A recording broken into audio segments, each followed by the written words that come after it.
for some of the deja vus, but not all of them.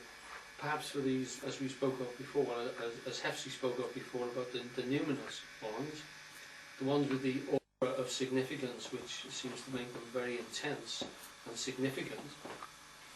And from there he then goes on into a fascinating little riff on the nature of the importance of this for a human being.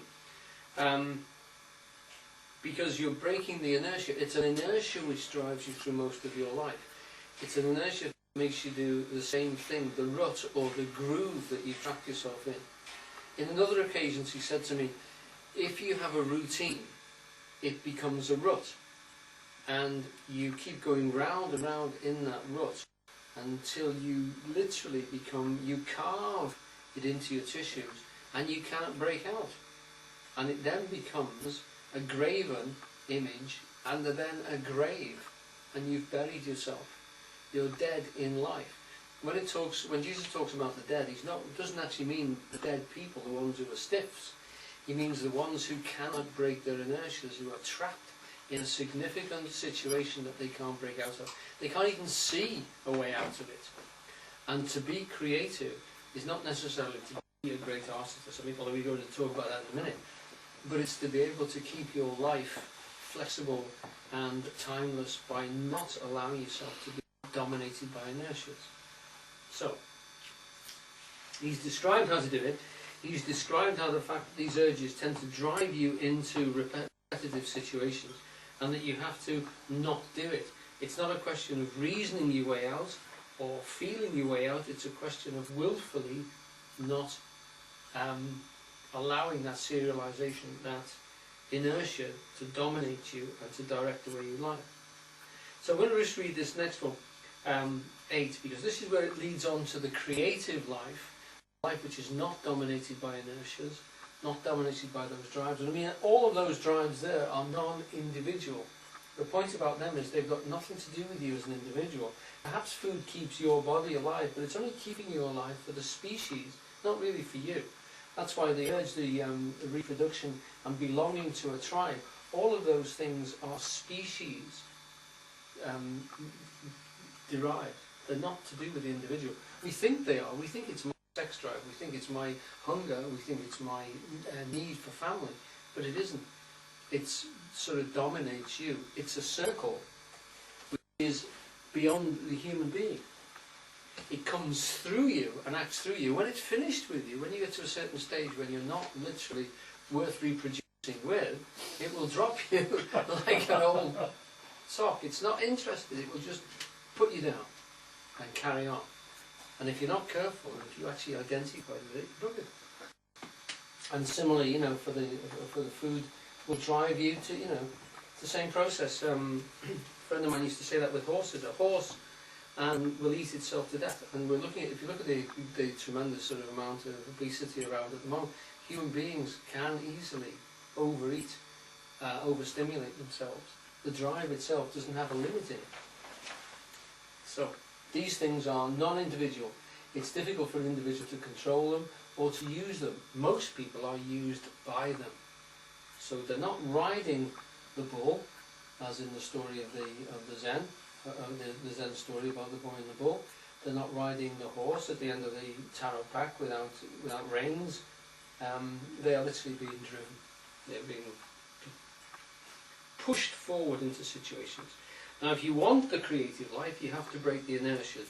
They're the major inertias which are coming through to the species. There are other ones as well, which your individual parents have given you, and the ancestors, your particular ancestors, have given themselves to, which will be inertias written into your bodily tissues. They can be dealt with in engrammic work. My dear wife does those, and one or two other people at Ishval do things like that as well, to deal with individual situations which become more and more refined. All of these have to be dealt with if you're going to actually have a life which is yours to rule, rather than be ruled from outside. Just going on to number 8 now. If you break all these inertias, you can conjure out of the eternal, simultaneous, formal content of the Absolute. That's this white paper. The eternal, simultaneous, all at once. Remember, every possible form equally presented so you can choose, you're not being driven or pushed into any. The eternal, simultaneous, formal, shapely content of the Absolute. You can conjure out of it a symphony, a great painting, or whatever it is you want, because they're all there.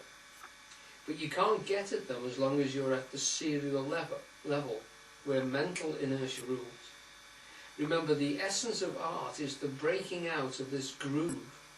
The creative artist is the man who simply breaks inertias. You can always tell whether a man is tending to greatness by examining all the men who worked before him. And if he's simply repeating what they've done, he's not a great man.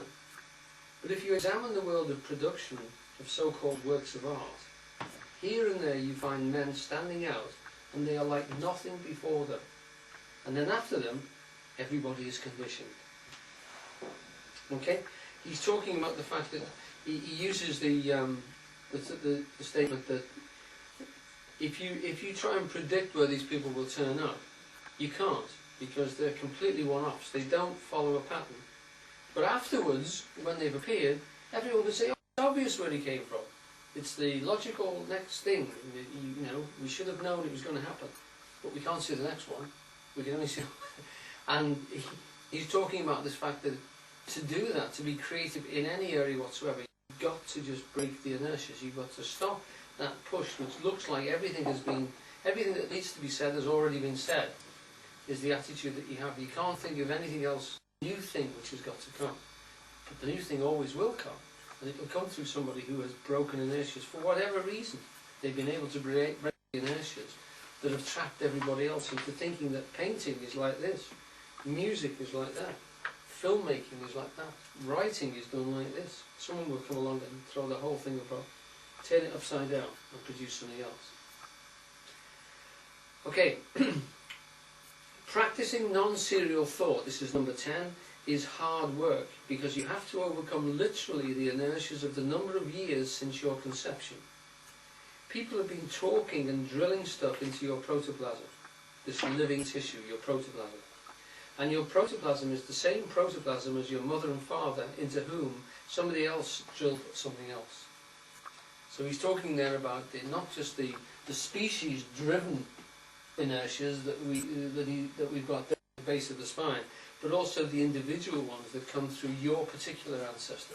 You've been spoken at and sometimes pushed and hammered into doing things, and your parents who did your hammering, they were hammered as well. So you've got a network of inertias there to break through. And the way to do it is willfully, and it's a meditative sort of process. You have to analyse yourself in situations as much as you can, and just burn out the inertias in yourself, where you feel that drive, that push, that non-individual, inertic, pushing you to go in a particular way. Resist it. Take it out. Willfully take it out and do something else. Okay. And this is just an interesting thing which comes to the end. He's talking about hereditary. He goes then into the heredity of the what you actually get given to you in the process of your cell structure, etc. And somebody asked him the question of what the individual, the perfected form of you, is that in the nucleus of the cells. And his answer to that is this one here. And I think it's marvellous because it ties up to me with what I hope to get to you across about the animal thing that we taken from the National Geographic. And that is that the brain, the physical structure, is not what we're talking about here. The physical structure has been created by a structure which is in the field of energy. The field of energy is where the good stuff is where the magic is, if you like. Not in the physical. The physical represents it, but it isn't the same thing. And he's going to say here that yet the physical body in the protoplasm are representations of the form, but the form actually is not what we're going for. It's not there. And he's talking about the nucleus of the cell, and he says, no, call it the form, the ideated form of that centre, but not the centre.